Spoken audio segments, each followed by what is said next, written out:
The attack on the control center was chaos from the start. John led the charge with Foster and their combined teams following close behind. The element of surprise gave them a brief advantage, but the council guards recovered quickly. Bright energy weapons fired from both sides. The air filled with shouts and the strange clicking language of the Zorlani. 3 humans fell in the first exchange, but the rest pushed forward, taking cover behind alien equipment. "We need to reach that main terminal," Foster shouted over the noise, pointing to a glowing console at the center of the room. John nodded, then spoke into his communicator. "Guardian, can you help us at all from inside the ship's systems?" "I am attempting to access local controls," Guardian replied. "Security is heavy, but yes, I can deactivate the lights for 45 seconds. Do it." The room plunged into darkness. Using night vision gear developed from captured council technology, the human fighters surged forward. When the lights returned, they had gained significant ground, pushing the defenders back to the far side of the control center. "Terminal is 20 meters ahead," Foster said, "but it's still too heavily guarded." John looked around, assessing their situation. The control center had multiple levels, with the main terminal on a raised platform. Between them and their target stood at least 10 Zorlani warriors. "We need a distraction," John said. Then he noticed the environmental controls near their position. "Guardian, if we damage the atmospheric regulators in this section, what happens?" "The ship's safety protocols would seal this area and begin emergency ventilation." "Would that create enough confusion for us to reach the terminal?" "Possibly. But you would have only moments before backup systems engaged." John made his decision. "Cover me." As his team laid down suppressing fire, John crawled to the environmental control panel and planted explosive charges. He set the timer. For 30 seconds, "Everyone get ready to move," he ordered, returning to their position. "When the charges blow, push straight for the terminal. Foster, you and Dr. Howard's virus are our priority. The rest of us will cover you." Foster nodded grimly, clutching the data device containing Nancy's virus. The explosion was perfectly timed. As the charges detonated, alarms blared and emergency systems engaged. Sections of the ceiling opened, and powerful ventilation fans began drawing air upward. The sudden change created a windstorm within the control center, scattering lightweight equipment and disorienting the council guards. "Now!" John shouted. They charged forward through the chaos. Several more fighters fell to enemy fire, but Foster and a small group made it to the central platform. As John and others provided covering fire, Foster connected Nancy's device to the alien terminal. "Upload initiated," Foster called out. "Guardian, are you receiving?" "Yes." Guardian's voice came through the terminal's speakers now, stronger than before. "I am interfacing with Dr. Howard's virus. Beginning system override." The main screen above the terminal changed, alien symbols racing across it. The Zorlani commander shouted orders in their clicking language, and the guards renewed their attack with desperate intensity. "How much longer?" John asked, returning fire from behind a console. "Upload at 60%, Guardian reported.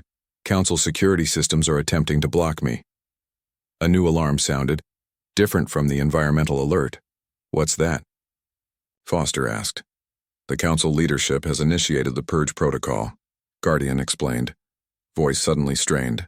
"They're attempting to erase me from all systems. I am fighting back." The lights flickered throughout the control center. Screens went blank, then returned with different displays. It was as if the ship itself were having a seizure. "Upload." "At 80%, Guardian said, voice now broken and distorted. "But I cannot, maintain cohesion much longer." John saw the Zorlani bringing up a heavy weapon. "Foster, we're about to lose our position." "Almost there," Foster replied, fingers flying over the terminal. "Guardian, hold on." "I am trying." Guardian's voice was barely recognizable now. "Upload at 95%. The Zorlani heavy weapon powered up with a high-pitched whine. John knew they had seconds at most. "Everyone down," he shouted, just as Foster yelled, "Upload complete." The heavy weapon fired, hitting the platform with devastating force. John was thrown backward by the blast, his vision blurring. Through the smoke and confusion, he saw Foster slumped over the terminal, not moving. The ship shuddered violently. The remaining lights went out, then emergency systems kicked in with a dull red glow. John dragged himself up, ears ringing from the explosion. Guardian?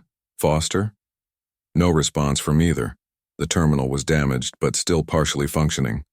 The main screen showed a progress bar, now complete, with English text reading, "Atmospheric processor command override, successful." John made his way to Foster, checking for a pulse. Nothing. He had given his life to complete the mission. Guardian? John tried again. A weak voice came from a nearby speaker. "I am here, barely." "Did it work?" "Yes. The virus is deployed. All atmospheric processors are reversing their function. Earth's atmosphere will begin to normalize." Relief flooded through John, but there was no time to celebrate. The few surviving council guards were regrouping. "We need to get out of here," he told his remaining team. "Commander," Guardian interrupted, "there is something else. The council leadership has activated a final protocol. They are setting the celestial harmony to self-destruct. Can you stop it?" "No. Too many systems are damaged. But I can delay it, perhaps long enough for you to escape." John looked around at his surviving team members. Only 6 remained from the original 20. "How long do we have?" 17 minutes. Enough time to reach the shuttles if you go now." They gathered what weapons they could and prepared to move out. John knelt beside Foster's body. "We should take him with us," one of the team said. John nodded. "We leave no one behind." As they made their way back through the ship's corridors, they encountered little resistance. Most council forces were either responding to the ship's multiple emergencies or had already fled to escape pods. "Guardian," John called as they neared the shuttle bay. "Are you still with us?" The response came not through their communicators, but from the ship's internal speakers, heard even by the fleeing council members. "I am spread thin, Commander. Most of my consciousness has been purged. What remains is keeping critical systems functioning long enough for evacuation. Can you save yourself? Transfer out like before?" A pause. "No. Too much damage. But this is fitting. My makers would be proud that their legacy helped save another species from extinction." They reached the shuttle bay to find it in chaos. Council crew were scrambling to escape pods and small craft. In the confusion, John's team secured one of their captured shuttles. 6 minutes to self-destruct, Guardian announced ship-wide.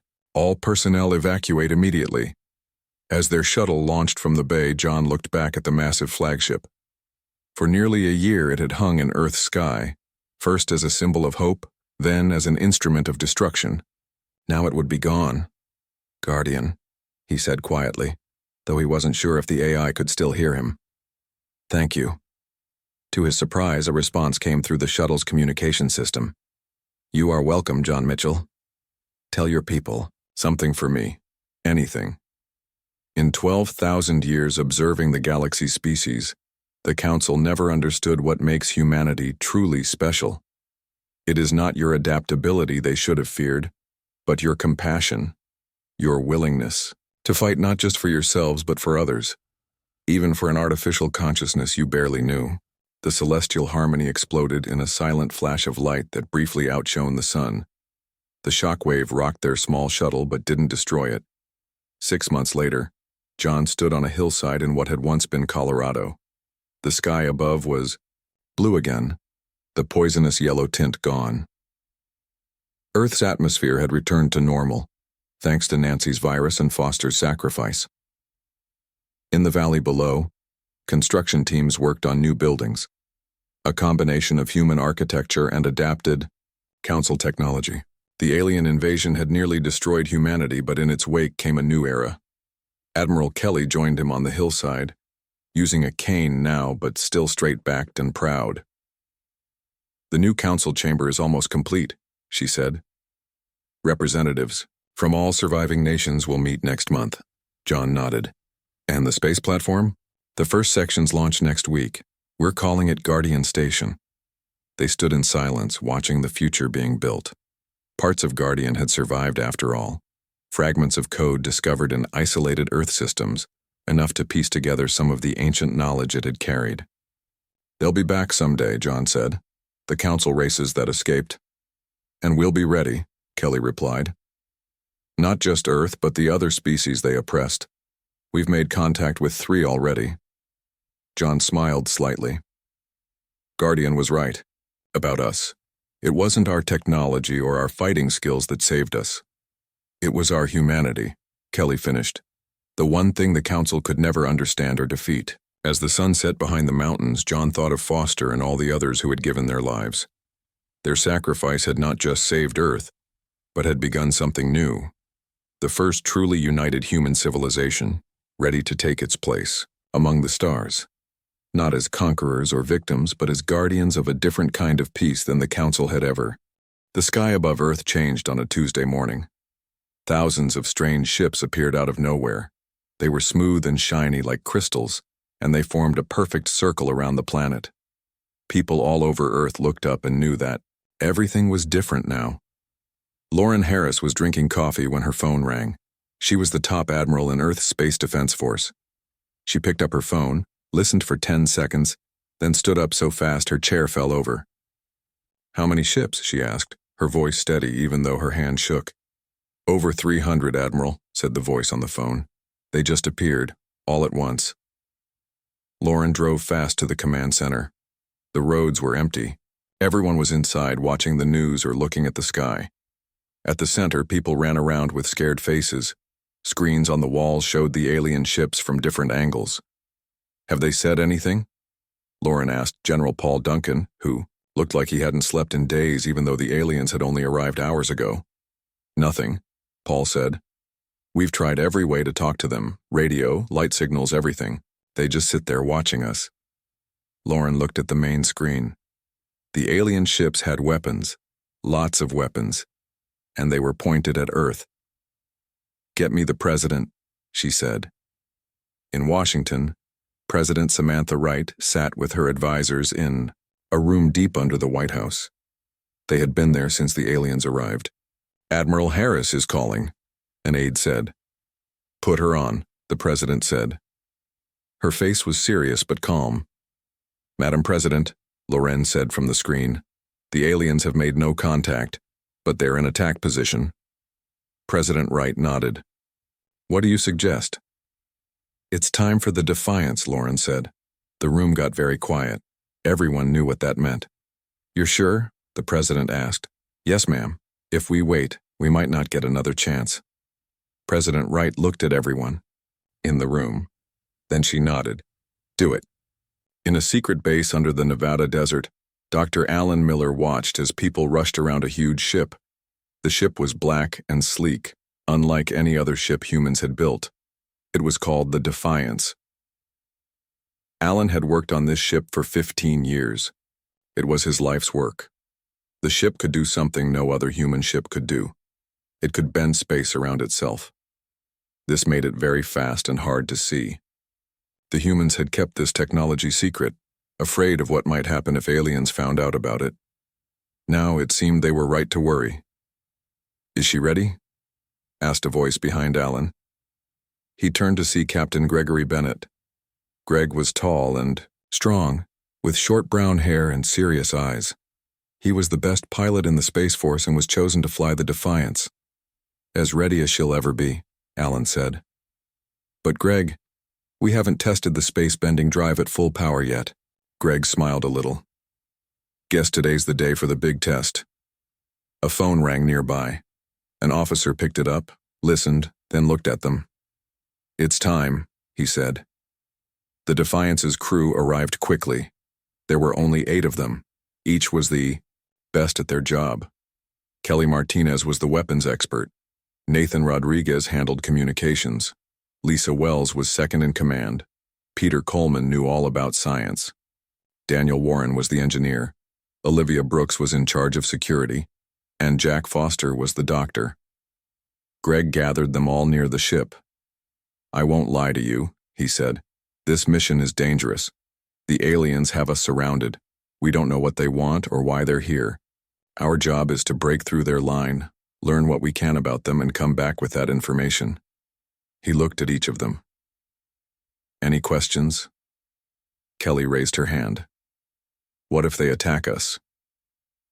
Then we show them that humans fight back, Greg said. They boarded the ship.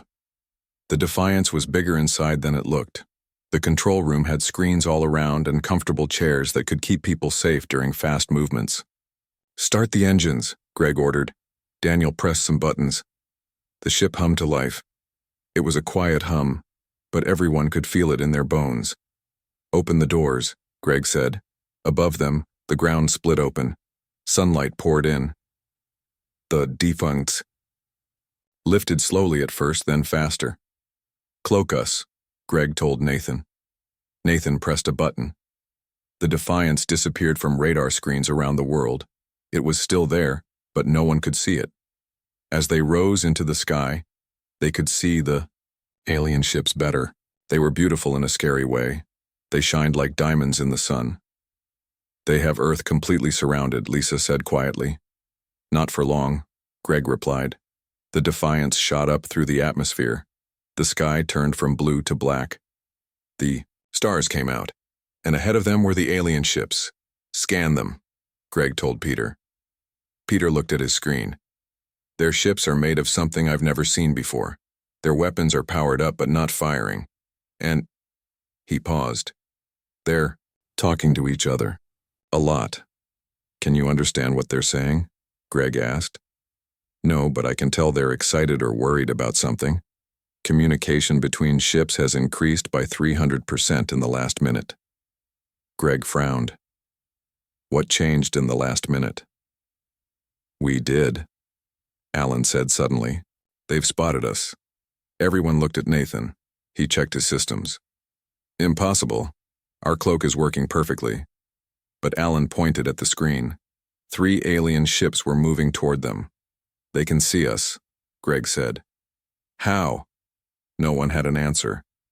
Plan B, Greg said. Kelly, power up weapons. Daniel, prepare the space bender. We're going to run the blockade. The Defiance moved forward, picking up speed. The alien ships adjusted course to intercept them. They're fast, Lisa noted. We're faster, Greg said. Daniel, now! Daniel pushed a lever forward. The stars around them stretched into lines. Everyone felt heavy in their seats. The Defiance shot forward faster than any human ship had ever moved. The alien ships fired. Beams of blue light flashed past them. They missed, Kelly shouted, but more alien ships were moving to block their path. There were 5 now, then 10, then 20. They really don't want us to leave, Greg said. He turned the ship sharply, avoiding a cluster of alien vessels. But they were everywhere. I need a gap, Greg said, his eyes scanning the formations ahead. Kelly studied her screen. There, she pointed. Between those 2 big ships. It's small, but it appears for a few seconds when they rotate. Greg nodded. Everyone hold on. This will be close. He aimed the Defiance at what looked like a solid wall of alien ships. Everyone held their breath. At the last second, a tiny gap appeared.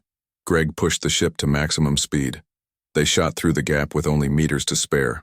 Alarms blared as the ship scraped against something. But then they were through beyond the blockade in open space. Everyone cheered, but their celebration was short. They're following us, Lisa said, looking at the rear screens. 5 alien ships had broken from the blockade and were chasing the Defiance. Let them come, Greg said with a grim smile. Let's see what this ship can really do. The war had begun. The Defiance flew through space with 5 alien ships following close behind. Inside the control room, Greg kept his hands steady on the controls while the rest of the crew watched the screens. They're gaining on us, Lisa said. Her voice was calm, but her eyes were worried. Greg nodded. Time to see what this ship can really do. He looked at Daniel. How's the space bender drive? Daniel checked his screens. Running hot but stable. We can push it harder. Do it, Greg ordered. Daniel turned a dial slowly. The ship hummed louder. Everyone felt a strange pulling feeling, like their bodies were being stretched slightly. The stars outside the windows blurred even more. The Defiance jumped forward with a burst of speed that pushed everyone back in their seats. "Are we losing them?" Greg asked. Kelly looked at her screen. 3 of them fell back, but 2 are still with us. They're changing somehow. On the screen, the 2 alien ships seemed to be shifting their shape. Their smooth crystal surfaces were extending, becoming more pointed and streamlined.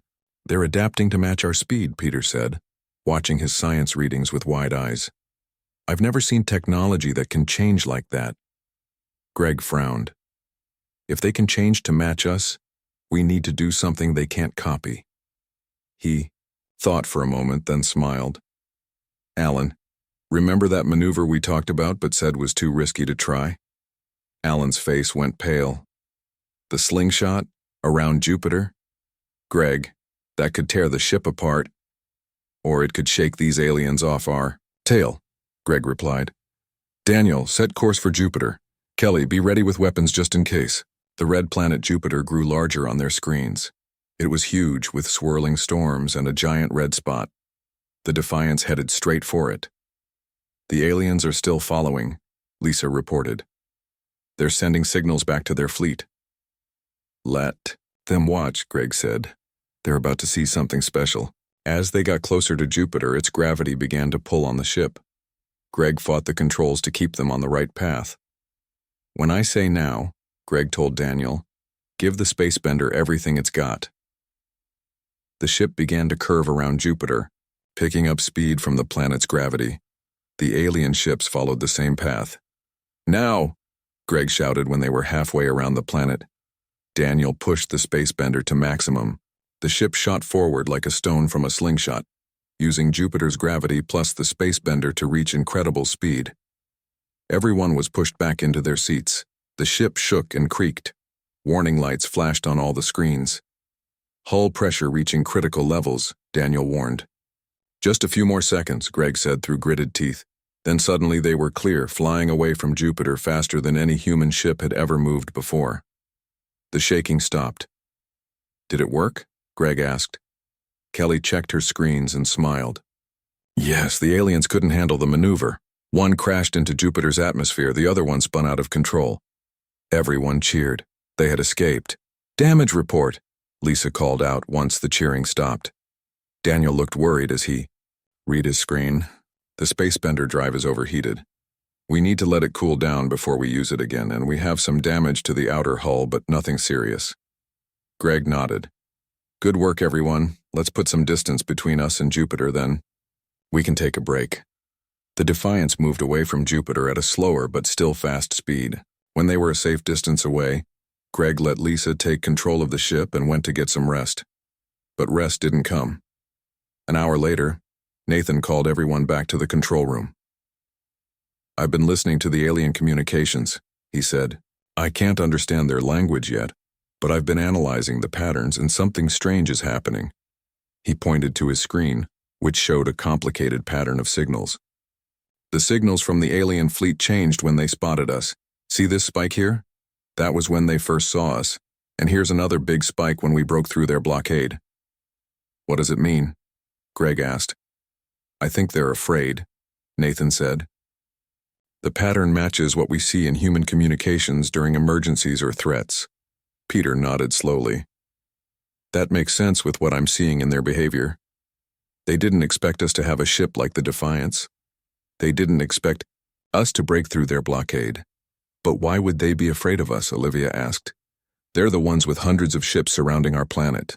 Nathan worked on his computer for a few more minutes, then he looked up, his face serious. "I've decoded a small part of their language," he said. "Just a few words, but they keep showing up." He paused. "They're calling us the Contagion." The room went quiet. "Contagion?" Jack asked. "Like a disease? Or something that spreads?" Alan said quietly. "Something they're afraid will spread." Lisa looked at Greg.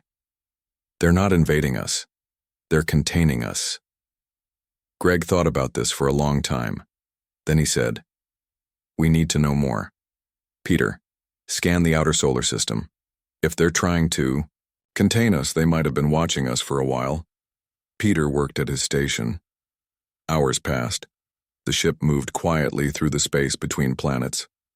Finally, Peter called out, "I found something, out by Pluto." He put it on the main screen. On Pluto's largest moon, Charon, there was a structure. It wasn't natural, it was built by someone. "It's alien," Peter said. "And according to my scans, it's been there for at least 200 years. 200 years? Olivia repeated. "They've been watching us for that long?" Greg's face hardened. "Set course for Pluto," he ordered. "We need to see what's in that base." "The spacebender drive is still cooling," Daniel warned. "Then we'll go the slow way," Greg said. "This is too important." As the Defiance changed course toward the edge of the solar system, the crew felt different. This wasn't just about breaking a blockade anymore. This was about discovering why aliens thought humans needed to be contained. "If they've been watching us for centuries," Alan said, "then this isn't a sudden decision. They've been planning this for a long time. And they call us a contagion," Lisa added. "What are they so afraid will spread?" Greg had no answer. But he was determined to find out. Whatever secrets the alien base on Charon held, the Defiance would discover them. The ship moved silently through the darkness, heading for Pluto and answers. The journey to Pluto took 7 days. The crew of the Defiance used this time to repair their ship and prepare for what might be waiting at the alien base. Greg made everyone train for different situations. They practiced using spacesuits, fixing the ship, and fighting if needed. On the 7th day, Pluto appeared on their screens. It was small and gray. Its moon Charon circled around it, and on Charon they could now clearly see the alien base. It was built into the surface of the moon, with tall towers and round buildings. Lights glowed from windows, showing that someone was inside. "Any signs they've spotted us?" Greg asked. Peter checked his screens. "No. Their sensors seem to be focused on Earth, not on the outer solar system. I don't think they expect anyone to come out this far." "Good," Greg said. "Let's keep our distance and watch them first." Peter scanned the base. "I want to know everything about it." Peter worked on his science station for several hours. The rest of the crew took turns sleeping and watching the base. Finally, Peter called everyone together. "The base has been there for at least 200 years, he said. "Maybe longer. It uses some kind of energy we don't understand yet. There are about 50 aliens inside." "Can we get inside without them seeing us?" Greg asked. Peter pointed to a spot on the screen. "There's a small landing area here that doesn't have many sensors. We could get close in a shuttle." Greg thought for a moment. "We need to know what's in that base. Olivia, Daniel, you're with me. We'll take the shuttle down and find a way inside." Lisa shook her head. "Greg, you're the captain. You should stay with the ship. I'll go instead." They argued for a few minutes, but in the end Greg agreed to stay. Lisa, Olivia, and Daniel prepared for the mission. They put on spacesuits and checked their equipment. The shuttle was small, but fast, and had its own cloaking system. "Be careful," Greg told them as they entered the shuttle. "If anything goes wrong, get back to the ship immediately." Lisa nodded. "We'll be back in 6 hours. If we're not, leave without us." The shuttle left the Defiance and moved slowly toward Charon. It was nearly invisible against the blackness of space. As they got closer to the base, they could see more details. The buildings were made of the same crystal material as the alien ships. "Look at the size of this place," Daniel whispered, as if the aliens might hear him through space. "They've been watching us for centuries from here." Lisa focused on flying the shuttle. She found the landing area Peter had mentioned and set the shuttle down gently. They were now on the surface of Charon, next to the alien base. "Gravity is very low," Lisa warned as they prepared to leave the shuttle. "Be careful how you move." They stepped out onto the surface.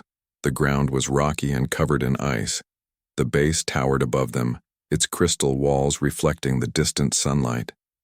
They walked slowly toward a small door Peter had identified as rarely used. Daniel studied the door with a small device. "I think I can open it," he said after a few minutes. He connected some wires to the door's control panel and worked quietly. With a soft hiss, The door slid open. "We're in," Daniel whispered. Inside, the base was warm and filled with a strange blue light. The walls were smooth and seemed to glow slightly. They moved carefully, stopping often to listen for aliens. They passed empty rooms filled with strange equipment. "We need to find their central computer or records," Lisa said. "Something that can tell us why they're containing Earth." They found a room with many screens showing different parts of Earth. They could see cities, oceans, and even individual people going about their lives. "They're watching everything," Olivia said, her voice angry. "Invading our privacy." Daniel pointed to another door. "I think their main computer might be through there." The next room was large and filled with glowing pillars. In the center was what looked like a control station with screens and panels. "This is it," Daniel said excitedly. "Their main system." He sat down and began working on the alien computer. It was very different from human computers, but Daniel was smart and figured it out quickly. "I'm in," he said after 30 minutes. "There's so much information here. Records going back hundreds of years." Lisa looked over his shoulder. "Can you read it?" "Some of it. Nathan's work on their language is helping." Daniel's eyes moved quickly over the strange symbols. This is incredible." "What is it?" Olivia asked.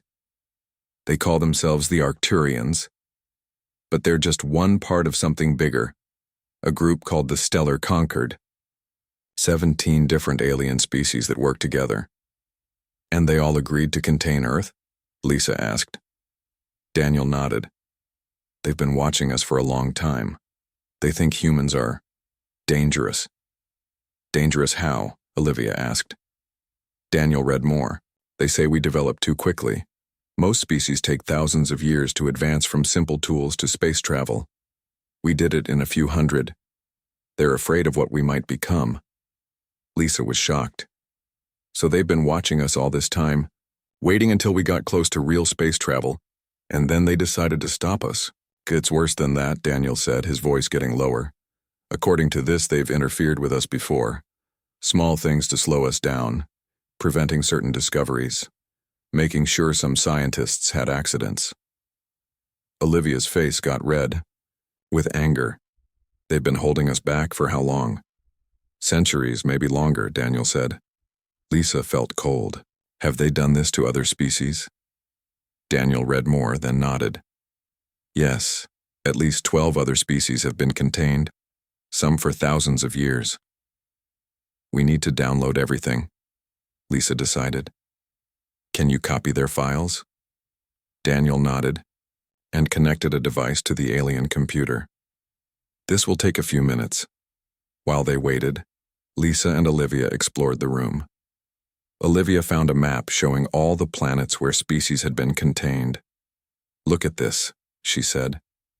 "The galaxy is full of intelligent life, but the Concord only allows certain species to join them. Species that develop slowly and do what they're told," Lisa said bitterly. Suddenly an alarm sounded. Red lights flashed in the room. "They know we're here," Daniel said, grabbing his device. "But I got most of the files." They ran back the way they came. In the hallway, they heard strange voices and footsteps. The aliens were coming. "This way," Olivia said, pointing to a different corridor. They ran through unfamiliar parts of the base, trying to find a way out. Behind them, the alien voices got louder. Olivia looked back and saw them. Tall, thin beings with pale blue skin and large eyes. "Don't look back, just run," Lisa ordered. They found another exit and burst out onto the surface of Karen. Their shuttle was on the other side of the base. "We'll have to go around," Lisa said. "Stay low and move fast." They ran across the surface using the low gravity to make long jumps. Behind them, aliens poured out of the base. Some held weapons that shot beams of blue light. One beam hit the ground near Olivia's feet. Another barely missed Daniel's head. "Almost. There," Lisa encouraged them. Then a beam hit Olivia in the leg. She fell with a cry of pain. Lisa and Daniel stopped to help her. "Leave me," Olivia said through gritted teeth. "Get the information back to the ship." "No one gets left behind," Lisa said firmly. She and Daniel lifted Olivia between them and kept moving. The shuttle was just ahead. They reached it and climbed inside. Lisa jumped into the pilot's seat and started the engines. Beams of light hit the shuttle as it rose from the surface. "Hang on," Lisa said as she pushed the shuttle to full speed. They shot away from Karen. Back toward the Defiance. Behind them, alien ships began to launch from the base. "Greg," Lisa called over the radio. "We got the information, but they're right behind us. Get ready to run." Greg watched anxiously as the shuttle raced back to the Defiance. On the screens, he could see 5 alien ships following close behind. "Start the engines," Greg ordered. "Be ready to leave as soon as they're aboard." Nathan looked worried.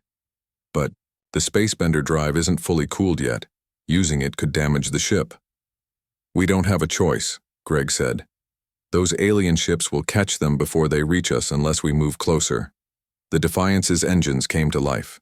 The ship moved toward the small shuttle, cutting the distance in half. The alien ships were gaining on the shuttle, their weapons firing blue beams that barely missed their target. "Open the shuttle bay doors," Greg ordered. The doors on the side of the Defiance slid open. The shuttle aimed for the opening, moving as fast as it could. "They're not going to make it," Kelly said, watching the screens. Greg hit a button on his chair. "Lisa, this is Greg. We're going to fire at the alien ships to give you cover. Be ready." In the shuttle, Lisa nodded. "Ready when you are, Captain." "Kelly, target the lead alien ship," Greg ordered. "Fire when ready." Kelly pressed buttons on her console. The Defiance's weapons powered up and fired. Bright beams shot through space and hit the first alien ship. The ship spun to the side, damaged but not destroyed. The other alien ship scattered, giving the shuttle a few precious seconds. Lisa pushed the small craft to its limits. It shot through space and into the Defiance's shuttle bay. "They're in," Daniel shouted from the shuttle bay controls. "Get us out of here," Greg ordered. "Full speed, use the spacebender." Daniel looked concerned but followed orders. He activated the spacebender drive. The ship hummed loudly, and the sound didn't seem right. But the stars still stretched into lines as the Defiance jumped forward, leaving the alien ships behind. Lisa, Daniel, and Olivia came to the control room. Olivia was limping, her leg bandaged where the alien weapon had hit her. Jack rushed to help her to a chair. "What happened down there?" Greg asked. Lisa handed him a small device. "We found out everything. The aliens, the containment, all of it." The crew gathered around as Daniel connected the device to the ship's computer.